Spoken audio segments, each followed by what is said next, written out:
أعوذ بالله من الشيطان الرجيم. بسم الله الرحمن الرحيم.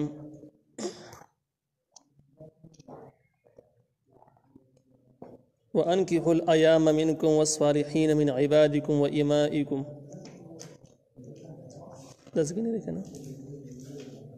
إن يكونوا فقراء يغنيهم الله من فضله والله واسع عليم. سورة النور 32 نمبر آیات دی 32 نمبر آیات کی 5 نمبر حکم ذکر کی او د سورة النور مرکزی عنوان حمدا و چې معاشره کې فحاشي ختم شي، یو پاک دامنه ماحول جوړ شي او مرد علاقه او خلک د دشمنونو او د بدګمانونو محفوظ پاتې شي. دغه مقصد حاصلولو دپاره 4 احکام وړاندې ذکر شو ته فحاشۍ د بندولو دپاره. اوس 5 نمبر حکم ذکر کیږي د نکاح کولو چې فحاشي په دې طریقه باندې هم بنديږي. طریقه بندولو طریقه هم دا ده چې وانکحوا الایام منکم، تاسو نکاحونه وکئ ایام د ځوانانو کسانو منکم چې تاسو نه دي. نو نکاح هغه څیز ده چې په دې کې 2 مقاصد پوره کیږي: فحاشي بندول، نیک اولاد او سلسله نسب چې کوم دنو جاری پاتې کېدل. الله تعالی وایي وانکحوا، تاسو نکاحونه وکئ الایام د ځوانانو سره منکم چې تاسو نه دي. ایاما جمع د ایمون ده. ایمون هغه ځوانې ښځې او ځوان سړي ته ویلی کېږي چې هغه شادي شده نه وي، یعنې که زنانه خاوند یې نه یو چې خاوند یې نو هغې زنانه ورسره نه وي، خو هغه طلاقه شوي که مړه شوي په هر طریقه باندې چې خدای یوازې دې ته ایمون ویلی کېږي. ایام جمع راځي، ایاما جمع راځي. نو تاسو نکاحونه وکئ د ځوانانو ښځو ځوانانو سړو چې ستاسو نه یعنې مسلمانان. دا خطاب چې کوم دی د ځوانانو ښځو ځوانانو سړو وارثانو ته دی، کوم چې د هغې ولي یعنې کور مشر او رهبري هغه دې مخاطب دی چې دا نکاحونه به دوی کوي. نو دې نه معلومه شوله چې نکاح تړل، د نکاح خبرې اترې وړل راوړل دا د کور د مشرانو کار دی او د هغوی په سر باندې دی. پاتې شو دا چې سړی په خپله باندې رابطه کوي د نکاح دپاره یا زنانه رابطه کوي، شرعا دا منع دی. اگر که نکاح صحیح کیږي لیکن دا د اخلاق او د حیا خلاف دي او په ډېرو احادیثو کې د سخت مذمت هم راغلی دی. یو حدیث مبارک کې دا هم دی چې نکاح باطل دی، لیکن دې ځای کې اگر چې د آیات د بل مضمون دپاره چلولی شوی دی، لیکن انکحوا الایاما چونکه وارثان مخاطب دي، نو د ظاهر نه داسې معلومیږي دا چې دا کار به هم وارثان کې خپلوان به کوي، په خپله به دا کسان دا کار نه کوي، ځکه د دې سره د فحاشۍ لاره بندېږي نه، بلکې د فحاشۍ لاره بیا ښه راکولاویږي چې کله زنانه په خپله رابطې شروع کړي، نارینه په خپله رابطې شروع کړي، من وارثان لرې شي، نو دې کې به حیا ختمه شي او فحاشۍ دپاره بله لار کولاویږي. نو قرآن ظاهر هم دقسې وایي چې سنت او مستحب طریقه هم دغه ده چې وارثان به دا خبرې وړي راوړي، کسان دا خلک به په خپله باندې رابطې نه کوي. د امام شافعي رحمه الله مسلک دا دی چې کم نکاح د کور د ولی او د وارث د اجازې نه، د کور د مشر د اجازې نه بغیر په خپله باندې د خلکو وکړو، نو امام شافعي رحمه الله وایي نکاح باطل دی، نکاح صحیح نه دی. امام ابو حنیفه رحمه الله وایي نکاح ناپیز دی، لیکن سره د دې نه چې دا د ملامتولو او د توبیح او زجر قابل خلک دی چې په غلطه طریقه باندې کړی دی، کوم چې مسنون طریقه په هغه طریقه باندې نه دی کړی. په دې کې بیا د دواړو جانبینو کافي بحث دی چې یاره دواړو جانبینو دلایل. نو د امام شافعي رحمه الله یو د آیت ظاهر دلیل دی چې تاسو دا نکاحونه دي تاسو وارثان وکړي، وانکحوا الایام، تاسو نکاحونه وکړئ د ځوانانو ښځو ځوانانو سړو. نو ظاهر هم دغه دلیل شو. بلې حدیث مبارک دلیل دی چې کم نکاح بغیر د اذن د ولی نه وشي، په خپله مرضۍ باندې خلک وتړي، نو په نکاح باطل باطل، نکاح صحیح نه دی، صحیح نه دی. د امام ابو حنیفه رحمه الله دلایل هم قرآن نشته دی، ځکه چې د طلاق مبارک طلاق د مسایلو ذکر کولو نه وروسته قرآن فرمایي حتی تنکح زوجا غیره، ښځې ته چې 3 طلاق میلاو شو دغه خاوند سره نکاح بیرته نه کېږي، تر دې حده پورې دا ښځه د بل خاوند سره نکاح وکړي. دغه ځکه د نکاح نسبت ډایرکټ دې ښځې ته شوی دی چې دا یې کولی شي. دغه آیات د دې خبرې دلیل دی چې که دا ښځه په خپله باندې بیا نکاح وکړي نو صحیح کېږي. پاتې شو هغه روایات چې کوم روایت کې د باطل ذکر دی، دغه روایت په سند کې کلام شته، کمزورې دی، صحیح نه دی. لیکن نه دې ځای پورې دغه مسله شوله چې کم نکاح بغیر د اجازې د ولي نه وشي او په خپله مرضۍ باندې وشي، هغه به څنګه جایز به که جایز به نه. اوس د دواړو اختلاف په هغه ټیم کې راښکاره کېږي چې کله یوه زنانه د بل نارینه سره خپله نکاح وکړي او وتښتي ورسره او کور خلک پرې مطمئن نه دي، راضي پرې نه دي، ځکه په تېښته خو هېڅوک راضي نه دي، دا خاندان بې عزته کېږي دې سره. دغه کم نکاح چې بل ځای کې تړلی دی د هغې به څه حکم وي؟ دا نکاح به ناپیز وي که ناپیز به نه وي؟ د دغه بچو به څه حکم وي؟ دا به دې ته به څوک حلالي ویلی شي که نه به شي ویلی؟ د وراثت مسایل، ډېر مسایل دې سره تړلي دي. دغه نکاح چې تړلی په دې کې د دې ښځې خرچه باندې سړی باندې پاره شوه که پرد نه شوه، ځکه نکاح پته نه لګي صحیح دی که صحیح نه دی. نو د امام شافعي رحمه الله همدغه مسلک دی چې نکاح یخ نه باطل دی. اولاد او د نسب یې همدغه اصول دی چې بس ثابت نه دي. همدغه شان ده کې دغه زنانه اخراجات حقوق به د خاوند باندې ثابتېږي نه، بلکې د خاوند ساري بره دی نه. لیکن د امام ابو حنیفه رحمه الله رای دا ده چې د تیښتې دغه صورت شرعا یو لوی جرم دی، ګناه ده. ځکه خاندان داغدار کول، اولاد او نسب داغدار کول، په آینده کې هغوی ته مستقیل پیغور پاتې کېدل، د هغه حقوق د دې کسانو د خپونه لاندې کړل او په آینده کې به دغه اولاد هم سترګې غړولې نه شي، نو دا مور او پلار به ذمهوار وي. لیکن نکاح ناپیز دی، اولاد به اولاد شمارېږي، خرچه پې لازمیږي د امام ابو حنیفه رحمه الله تحقیق مطابق. والصالحین من عبادکم، او هغه نیکان خلک ستاسو د غلامانو نه. صالحین دو معنی دي. صالح هغه چاته هم ویل کېږي چې کوم د شریعت برابر عمل رواني، نو هغې ته هم صالح وایي، دا مشهور اصطلاح ده. دویم صالح هغه چاته هم ویل کېږي، د نکاح موضوع روانه ده، نو په نکاح کې صالح سړی هغه سړی دی چې هغه روزګار کولی شي، هغه د زنانه چې کوم حقوق دي د نکاح په وجه کوم حقوق د بسر باندې رالو هغه ادا کولی شي، د هغې صلاحیت پکې موجود دی، نو دغه په لغوي معنی سره صالح شو. اوس که دا دویمه معنی مراد شي کم چې عام مفسرین نقل کړی ده، نو بیا معنی داسې جوړېږي چې والصالحین من عبادکم، د غلامانو مالکانو ته خطاب ده چې ستاسو په غلامانو کې چې کوم کسان د کار روزګار صلاحیت لري او هغه د زنانه حقونه ادا کولی شي، کوم چې د نکاح نه بعد به د په سر باندې راځي، نو د هغې نکاحونه هم وتړئ، هغه هم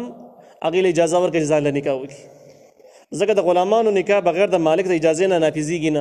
هغه به نافظ نه وي. نو ګویا چې د مالکانو د خطاب سره چې تاسو اجازه ورکړئ چې کوم نکاح تړل غواړي چې هغې د هغوی نکاحونه وشي. خو دا کم غلامان چې کم د روزګار کولو، د ګټې وټې او دغه شان د کې د زنانه د حقونو د ادا کولو صلاحیت لري، او که صالحین په معنا د نیکانو واغستی شي، دا معنا هم د ځکه سمون خوري. بیا به معنا دا شي چې اصل کې د نکاح مقصد دا دی چې سړی په خپله باندې پاک دامنه پاتې شي،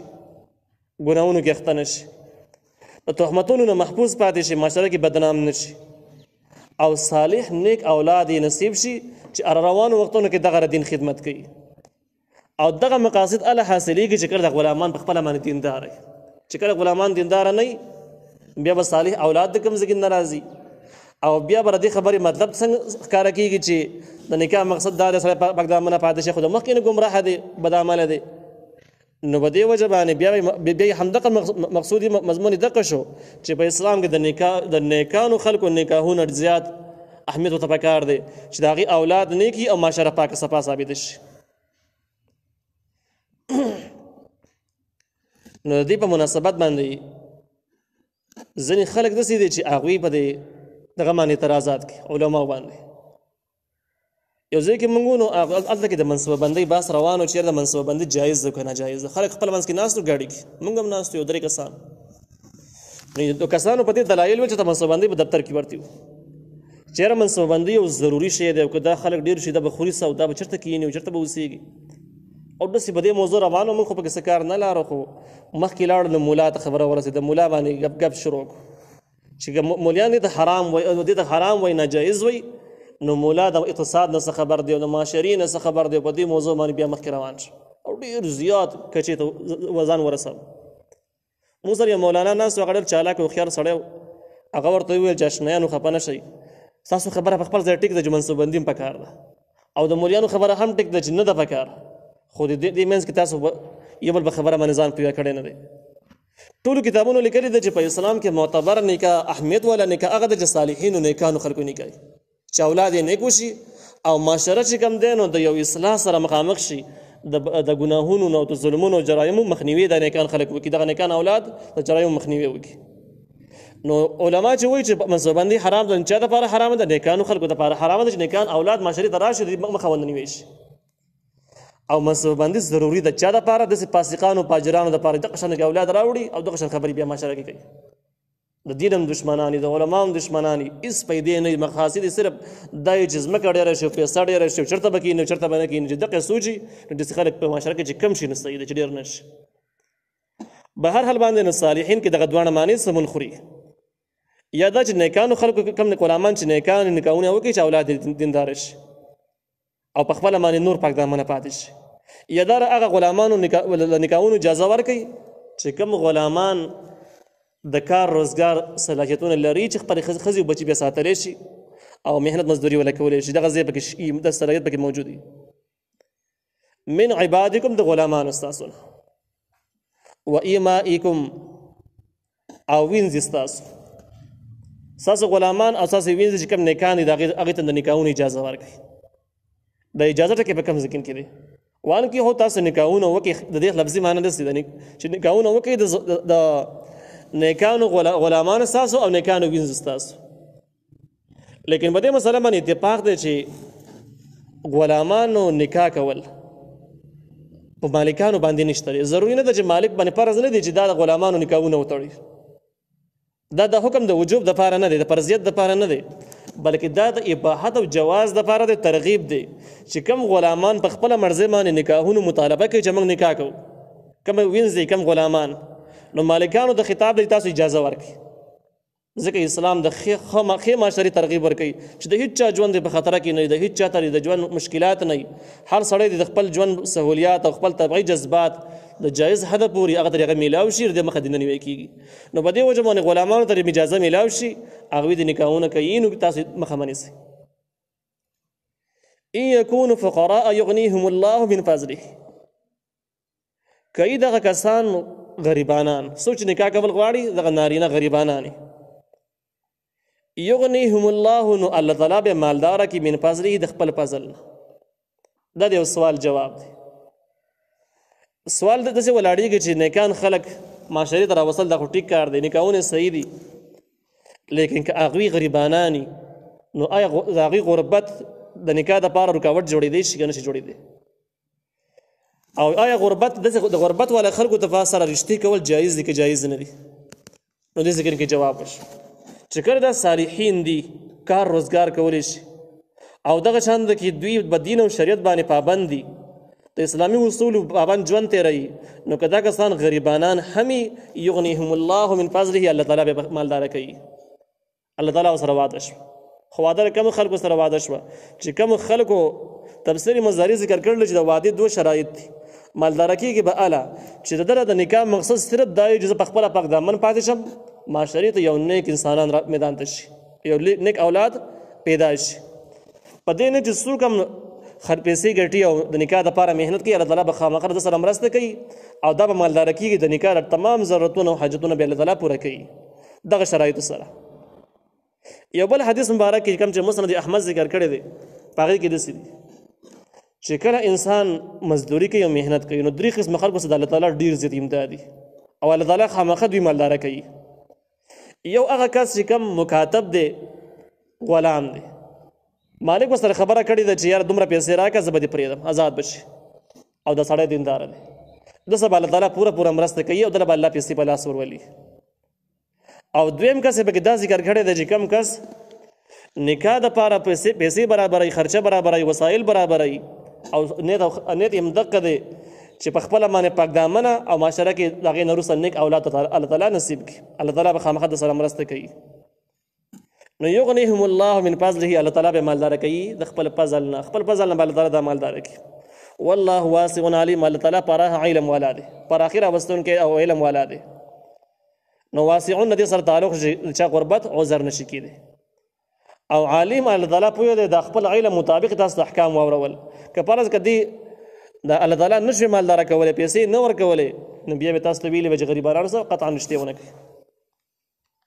خو حکم د دې بل شاته کې شو وليستعفف الذين او خامخا صبر دی وکي استعفاف ځان پاک ساتل دا شان صبر کول پاک دامنی اختیار اول در استعفاف معنا ده اوس معاشره کې هغه خلک چې پیدا شو چې هغه نکاح کولو مطالبه شته لیکن هغه بالکل وسره هیڅ هم نشته هغه مہر پیسې چې کم نقد ورکول یا غم نه لري زنانه د پاره د کم نه نفقه خرچې چې کم اصول دي هغه مطابق دومره وس هم نه لري چې زنانه باندې بیا خرچه وکړي نو دا سره بس چل کوي نو الله تعالی وایي چې دا کسان دي صبر وکړي چې لا یجدون نکاحا هغه نمونی اسباب د نکاح وسایل سره نشته حتى یغنیهم الله من فضله تر دې چې الله مالدار کې د خپل فضل نو دا سره به مالدار کوي چې بالکل د نکاح اس وسایل سره نشته اولنې کس دسیو چې د نکاح وسایل لرل اسباب لرل لیکن خرچي وسیله نه لارو زیات سہولیات وسیله نه لارو هغه سم الله تعالی وعده وکړي د مالدار کیږي او دې ځکه هغه سړی چې دغه سره هیڅ شی نشته د مہر پیسې وسره هم نشته بالکل وسره نشته دې سم الله تعالی وعده کړی د الله تعالی به دا مالدار کوي او د مالدار کېدو پوری به دا صبر کوي تفسیر مصدری ذکر کړی د دا سړی د دې سړی سره الله تعالی مرسته کوي په هغه صورت کې بل حدیث کې د وضاحت دی چې کم کس د نکاح وس نه لري او د نکاح خواهش مطالبه شته نو دا سړی به روزي هم نیسي او نبی علیہ السلام فرمایل چې علیکم بالصيام فإن له وجاع یا ایها الشباب علیکم بالنکاح ځوانانو نکاحونه وکړئ کله دې وسم نه لارو فعلیکم بالصيام بیا روزي ونیسئ فإن له وجاع ذکر روزه د انسان دا نفس کنټرولوي په خپل باندې نو چې کله دا روزدار هم دی او مهنت هم کوي روزي مو سره نسی کله کله او مهنت هم جاری ساتي نو دا به هم الله تعالی مالدار کوي د خپل مالدار کېدو مطلب دا چې دومره وسایل به الله ورکوي چې د په نکاح وکړي هغه پورې د صبر وکړي او الله تعالی سره وعده لري د خامخا مالدار کېږي د نکاح دغه دوه حالات ذکر شو اول دا چې وارثانو ته مالکانو ته خطاب شو تاسو نکاحونو اجازه ورکړي او د نکاحونو خواري وکړي ځوانانو جنکو ځوانانو سړو لپاره او دویم دا کم چې پکې محتاج دغه حکم ذکر شو دیمنس کې بحث د دې خبرې ده چې آیا نکاح کول چې کم امر ذکر شو د امر د فرضیتو چې نکاح فرض دی یا د سنت واری د پاره دی یا د اباحت یعنی جایز واری د پاره د نکاح کم حکم لري دا فرض دی سنت دی مستحب دی دا مباح دی که ناجایز دی که څه شی تفسیر مظهری دی کې ډېر زبردست تحقیق ذکر کړی دی او د اول سر کې د دې نکاح کوونکو اقسام ذکر کړی دي چې کم کس نکاحونه کوي نو د نکاح یو صورت دا ده چې سړی وسایل هم لري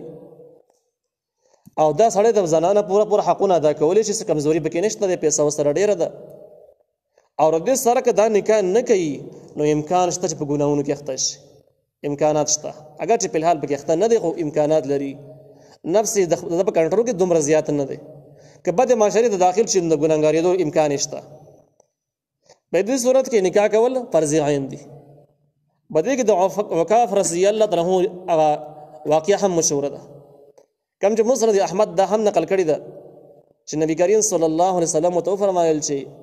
آیا تا وعده کړی قوت وینا ویل تا سره د واده وسایل شته دی ویل او د زنانه حقونه بادا کې ویل او ویل ولی نکاح نه کې بس ویل نه کوم نه مې دا کړی نو نبی علیہ السلام ته ویل چې ته د شیطان وروري د سې معلومیږي د شیطان وروري شیطان تم دغه څه خلک بکار دی چې معاشره کې پیدا شي او شیطان استعمال کې د معاشره بګړه وړي نو دا روایت نه پته لګي چې په دې صورت کې نکاح کول فرض عین دي نور دا ډېر روایت شته دی بارک د دې په مناسبت باندې دویم قسم خلک هغه دي چې هغه د نکاح لپاره وسایل لري لیکن په معاشره کې هغه د الله تعالی پیدا کړی د ګناګاری دلو خطر یې نشته وسایل وسره شته دي ګناګاری دلو خطر یې نشته کني نکاح ونه کین د ګناه کې دخته کېدو امکان یې نشته اوس د دې سره څه حکم دی نو بدې کې د امام شافعي رحمه الله رائے دا ده چې دا سړی د نکاح اړوله کوي نه چې د ګناه کې داخله کېدو امکان یې نشته بس نکاح دې اړوله کوي نه د الله تعالی د دین خدمت دې وکړي او ځکه چې اولاد امال اولاد د انسان د الله تعالی د عبادت نه غافل کوي ذکر اذکار نه غافل کوي ډېر کارونه نشي چې د واده نه باندې سړی نشي کولی بیا د دین خدمت دومره نشي کولی ځکه دا به ګټه وټه محنت هم ورسره کوي د امام ابو حنیفه رحمه الله رائے دا ده چې په دې صورت کې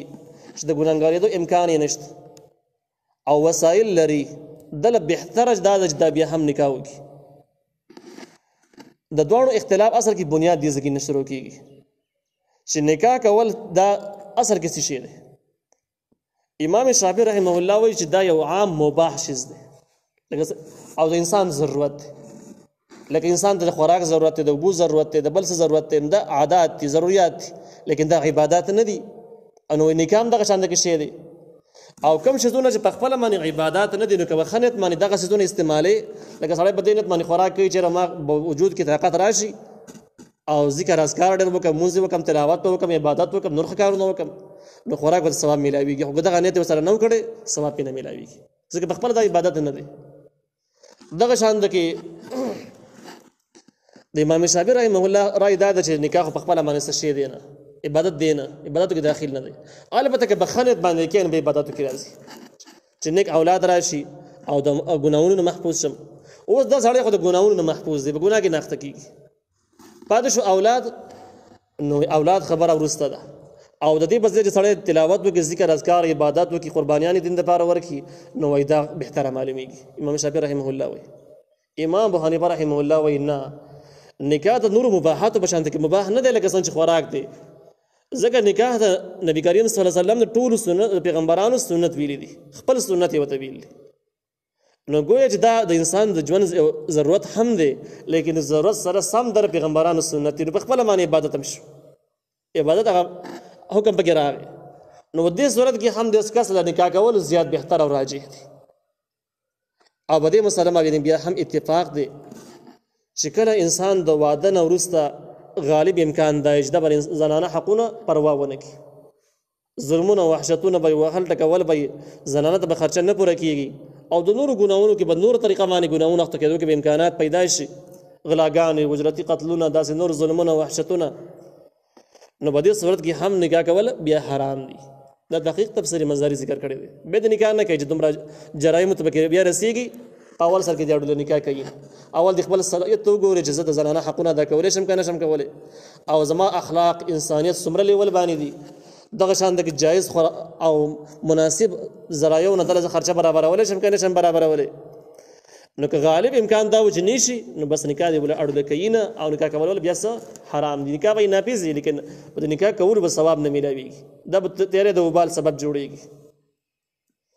دغه تحقیقات تفسیری مزاری د دې آیات لاندې ذکر کړی دي والذین یبتغون الكتاب مما ملکت ایمانکم د ذکر کې بل حکم ذکر کیږي د خیر معاشري د پاره او د انساني همدردی او د خیرخواهی په نیت باندې الله تعالی هغه کسان چې هغوی لټوي کتابت مما ملکت ایمانکم هغه د هغه چا چې هغه مالکان شوي دي خیلاسونه استاسو غلامان دي غلامانو رواج وسو کې نشته پیژندلې ګران دي لیکن مخکې لږ وړاندې باقي موږ بحث کړل چې غلامان د دویم جنگ عظیم نه بعد ختم شوي دي معاهدې لاندې ختم شوي دي وسو نه پیژني لیکن کوم شرعي غلامان چې کوم دي هغه ته مالی کتاب پیسو باندې اغستلې دي یا د جهاد کې تقسیم کې رسیدلې دي او دغه غلام ته ویل چې بدله دومره پیسې درکما او ما آزاد کا یا ته مطالبه وکړه چې دومره پیسې مال راکا او زبدي آزاد کم بیا عام آزاد سړی زما غلام بنای ځان له کولاو جون تیرې نو وکاتبوهم نبی سره مکاتبت وکړي دا د غلامانو مالکانو د حکم د تاسو سره مکاتبت وکړي دا به احترام الله ثواب دی او خماشره ده دا حکم هم د فرضیت د پاره نه دی استحباب د پاره دی غلامانو بر مالکانو باندې فرض نشو چې غلامانو سره خامخا مکاتبت وکړي لیکن استحبابي حکم دی چې تاسو سره مکاتبت وکړي او لیکل وسو وکړي چې ټیک پیسې الله پیدا کا او زامه زې کوي نو بده به تاسو ثواب میلاو شي یو به د الله تعالی یو بنده یو مخلوق بازار ژوند تیر کی خبره ده او دا رئیس اسلامي معاشري د خصوصو هغه یو سونمونی درځي کوم ذکر شولې غلامانو د آزادولو لپاره الله تعالی ډیر زیات اصول بشریت کې ټاکلي دي څومره کفارې چې انسانان ادا کوي په ټولو کفارو کې، که د قتل خطا ده، که روجي دي، که بل څه دي، په دې ټولو کې کفارو کې د غلامانو آزادولي اول سر کې راوستل چې تاسو به دې کې غلامان آزادوي، چې خلک د غلامۍ نه خلاص شي او آزاد شي. او دې ځای کې هم د هغې دپاره یو طریقه وټاکلی شوه چې کوم غلام د مکاتبت حکم مطالبه وکړي چې ما زما سره لیکل وکړه او ما آزاد کړه، زه به پیسې درکړم، تاسو مکاتبت وکړئ، ثواب به ته میلاو شي. د غلامانو آزادولو دپاره د یو طریقې کار هم شو. ان علمتم فیهم خیرا، که تاسو لیده په دې کې څه خیر، په دې غلامانو کې څه خیر لیده نو آزاد یې کړي. خیر پکې څه خیر پکې تعین نو آزاد به کړي. د دې خیر مطلب څه دی؟ په دې کې د عبدالله ابن مسعود رضی الله عنه یو رای دا ده، قول دا دی چې د خیرن مطلب دا ده چې په دې سړي کې دا صلاحیت تالیدو په دې غلام کې چې دا ټیک ټاک مزدوري کولی شي، قابل سړی دی، روزګار کولی شي، پیسې ګټلی شي، اعمال را کولی شي او ځان آزادولی شي. که دا اندازه پکې تا ته معلومه وه نو هغې نه به اوس مکاتبت وکړه. او که دا صلاحیت پکې نه و، سړی لوپر دی، ګټې وټې درک نه لګي، ګټ او تاوان نه پېژني، هېڅ هنر یې زده نه دی، نو دا ښکاره خبره که تاسو مکاتبت وکړي نو په دې به څه کوي؟ خو تاله پیسې نه شي پیدا کولی، څه شی به کوي؟ غلاګانې به کوي که څه شی به کوي؟ نو په دې صورتونو کې اړو مکاتبت ورسره مه کوه، مکاتبت یې پرېږدوه. دویم قول هغه ده چې کوم د هدایي مصنف ذکر کړی دی. هدایي والا وایي چې خیرن مطلب دا دی چې که په دې سړي کې تا دا صلاحیت لیدو چې که زه آزاد کړم، مکاتبت ورسره وکړم، نو د ازادۍ نه وروسته به د کافرانو سره به د مسلمانانو پټ رازونه خو ورته نه ښیي، او د کافرانو سره په الحال څه همدردۍ خو نه وي چې دې ځګینې احوال ویسي کافرانو ته پیش کړي. د کافرانو په دعوت کې بس پټ همدردي خو نه لري چې د هغوی دعوت راوړي، دي خو علاقه کې وخت ورکړی د غلامۍ، خلک پیژني، هغه د کافرانو منشور راوړي د مسلمانانو په علاقه کې خور کړي. دا مرض خو پکې نشته. نو که دا مرضونه پکې اندازه پکې واجب دا شی ګمراه دی، بېلارې دی، نو قطعا اجازات نه کړي دقسې غلام صحیح دی. او که دا مسالې پکې نه وي، خیر پکې او ته پوهېدلی چې دا نقصانات پکې نشته، د کافرانو سره رابطې نه کوي، د اسلام خلاف هېڅ قسم نشریات نه کوي او کفر دپاره یو ستن نه جوړېږي، نو په دې صورتونو کې آزاد کړه او دغه د خیر علامات شو، دا خیر پکې صحیح کړه. تفسیر مزاري وایي چې دا دواړه خبرې راجمع شي نو ښې دي او زیاتې مناسب دي، چې دې ګټه وټه هم کولی شي، ته پیسې هم پوره کولی شي، د کافرانو دپاره یو پیدمن شي هم نه ثابتېږي. اگر که د اسلام دپاره دی هم پیدمن نه وي، لیکن چې کفر دپاره پیدمن نه دی، نو دا دوه خبرې پکې راواخله او د هغې نه بعد یې آزاد کړه. که دا خبرې پکې نه وي، بې ما آزادوه، آزادول یې بیا ټیک نري نقصان کوي. وآتوهم او ورکړئ دوی ته من مال الله، مال د الله تعالی، الذي هغه مال آتاکم چې تاسو ولې درکړی دی. نو دا عام مسلمانانو ته حکم شو چې مسلمانانو تاسو سره لاس کوئ. که دا سړی په خپله باندې ټولې پیسې نشي پیدا کولی، ډېرې دي، نو تاسو سره لاس وکړئ، زکاتونه خیراتونه دغه سړي له ورکړئ چې دا پې ځان آزاد کړي، ښکلا او ښکلی ژوند تېر کړي. او په دې کې د دغه غلام مالک ته هم حکم دی چې ته مو سره لاس وکړه. نو مالک به څنګه لاس کوي؟ مالک لاس دا کوي چې بس دې داسې کار وکړي چې کوم پیسې دې دی اخلي، لږ دې ته پرېږدي که نه چې کمې شي ورته. په دې آیت باندې صحابه کرام به چې کله عمل کوو نو داسې طریقه باندې به عمل کوو چې کوم غلام به مکاتبت وغوښتو چې ما سره لیکل وکړه او ما آزاد کړه، دومره پیسې به درکړم، او دې صحابه کرام ورسره مکاتبت وکړو، د هغې نه بعد به یې 3 حصه پیسې ورته معاف کړي، 3 حصه مه راکړه. فرض که 3 لکه روپۍ دي او په 3 لکه باندې ته آزادېږي، 1 لک درته پاتې شولې، دا ته مه وبخلې. کومه چې لیکلي به ورته په کومو پیسو باندې کړي وو، هغې کې به ورته 3 حصه پرېښودلي او 2 حصې به یې ترې واخېستې. هغې کې به عام مسلمانانو ته حکم تاسو سره لاس کوئ، تعاون سره کوئ، دی په خپله مزدوري کې تاسو هم لاس کوئ، نو پوره به شي، نو به پوره به یې کړلې. نو دې ځای کې حکم شته چې تاسو دغې له هغې مال نه ورکوئ چې کوم الله تعالی تاسو ته درکړی دی. تفسیر معرفت قرآن وایي په دې ځای کې د اسلام اقتصادي حوالې سره یو بنیادي فلسفه هم ذکر شو. په دې زمانه کې خلک بیخي ماده پرست جوړ شوي دي او خلکو نه خدای رسول آخرت هر څه هېر دي، کافرانو نه مخکې هېر دي، د مسلمانانو پسې وروسته هېر دي. په دې منځ کې د پیسې راجمع کول، سهولیات او ځان مالداره کولو دپاره په دنیا کې مختلفې منصبي مرحلې روانې دي او د هغې دپاره اصول ټاکلی شوي دي. په دغه اصولو کې غټ قوانین 2 دي. یو ته کیپټالیزم ویلی کېږي، کوم چې د سرمایه‌داره نظام په پښتو کې خلک وایي، او دویم ته سوشالیزم یا کمونیزم ویلی کېږي، اشتراکي نظام چې کوم دی. نو اول به د کیپټالیزم راواخلو چې د دوی عقیده څه ده. دوی داسې عقیده لري دا 2 غټ ازمونه دي په دنیا کې د اسلام په مقابل کې روان دي. کیپټالیزم یعنې سرمایه‌دارانه نظام، چې په هر څه باندې قابض شه، ځان له مالداره شه، د غریب او حرام حلالو ته مه ګوره چې په کومو ذرایو باندې ته پیدا کولی شي پیدا کړه. دا کیپټالیزم دی. نو په دې کې به مالداران به پورته رواني، غریبانان به ښکته رواني ورځ په ورځ باندې. کوم نظام چې ناپیز دی دا کیپټالیزم دی. د کومې د لاسه چې دا قوم رنځېږي کړي خراب دي، کوم چې پاکستان کې په غټ سطح باندې ناپیز دی. نو دوی دغه عقیده ده چې بس پیسه را پیدا کړه او د هره طریقه چې را پیدا کړي، حلال او حرام ته پکې مه ګوره او جایز ناجایز هیڅ قانون ته پکې مه ګوره، شی را جمع کړه، دوکهبازیان او هر شی پکې استعمال کړه او د هغې نه وروسته بیا ستا مرضي ده چې څنګه استعمال یې هغسې استعمال کړه، خپل ته مالک شولې. اسلام له دغې عقیدې اشارتن د ذهن کې تردید وکړو چې دا خبره صحیح نه ده.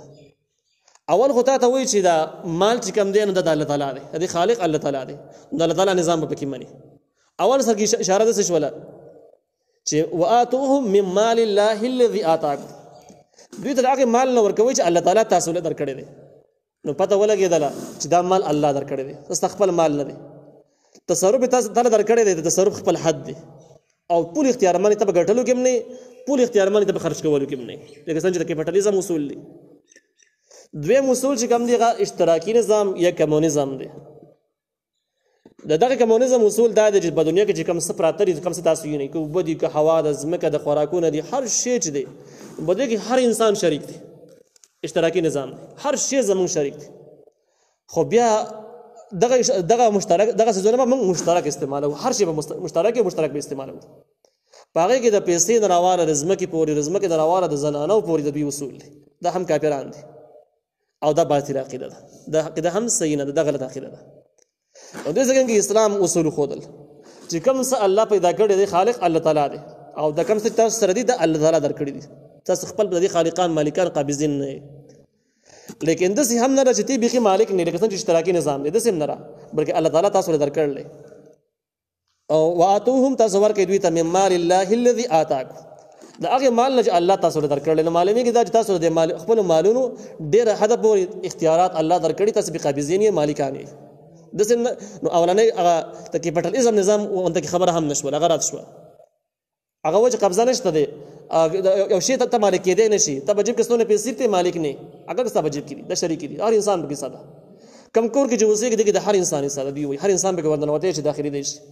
کومې ځمکې چې ته مالک یې نو دوی وایي مالک کېږي بیا نه، دا ځمکه به هر انسان پکې حصه وي، هر سړی به راتلی شي دې ځمکې نه فایده پورته کولی شي. شریعت د هغې مخه ونیوله، داسې نه ده. تاسو الله تعالی کوم څه درکړي دي هغې تاسو ټیک مالکان یې، او هغې کې تاسو تصرف کولی شئ، اختیارات تاسو شته یو حده پورې. خو بیا د دغې مال نه به ورکوئ غریبانانو له، نو دغه مال چونکې الله تعالی خالق دی او الله تعالی درکړی دی، نو د الله تعالی د نظام مطابق به تاسو دغه خرج کوئ او دغه به ساتئ. دواړه نظامونه مسترب شي. اعتدالي نظام اسلام دی، شریعت دی، چې هر شی داسې ګډوډ هم نه دی لکه څنګه چې اشتراکي نظام دی، او هر شی داسې هم نه دی چې لکه څنګه چې کیپټالیزم دی، بلکې د څیزونو کې تاسو الله تعالی اختیار درکړی دی، تاسو مالکان کړي یې، هغه مالکیت دپاره د اصول ټاکلي دي چې په دې طریقه به شی اخلي، حاصلې به په دې طریقه باندې به خرج کړي، او په دې کې به د الله تعالی حقونه هم مني، د الله تعالی احکام پکې هم مني، خود مختار به دومره هم نه. دا بیخي اعتدالي نظام شو، او دا نظام چې کله ناپیښ شو نو خوشحالي به حاضره راشي. په دې باقي نظامونو کې چېرته نشي راتللی. ولا تکرهوا فتياتکم علی البغاء، او تاسو زبردستی مکوئ په خپلو وینځو باندې، علی البغاء په زناکارۍ سره. اسلام نه وړاندې اگر چې په عربو کې زنا د مخکې نه وه، کومې ازادې اصلي ښځې چې هغې به زنا نه کوله، دا به ډېره بده ګڼله. لیکن وینځې چې کومې دي غلامانې ښځې، دا به خلکو اخیستلې پیسو باندې، او په کرایي باندې به زنا ورکولې، پیسې به پرې ګټلې. اسلام چې کله راغی، د اسلامي اصولو د نورو اصولو سره سم چې د زنا او فحاشۍ مخه ونیوله، او د یو خطرناک جرم تصور کو، نو په دې منځ کې وینځې چې څومره وي هغوی هم د زناکارۍ نه سوچه انکار وکړو چې دا بد کار دی، او کوشش به یې دا کوه چې دې نه ځان وساتي، نه به یې کولی. لیکن بیا هم د جهالت څه عادتونه او مرضونه پاتې وو. ځینې خلکو به داسې کولی چې خپلې وینځې په زور باندې په کرایي ورکولې،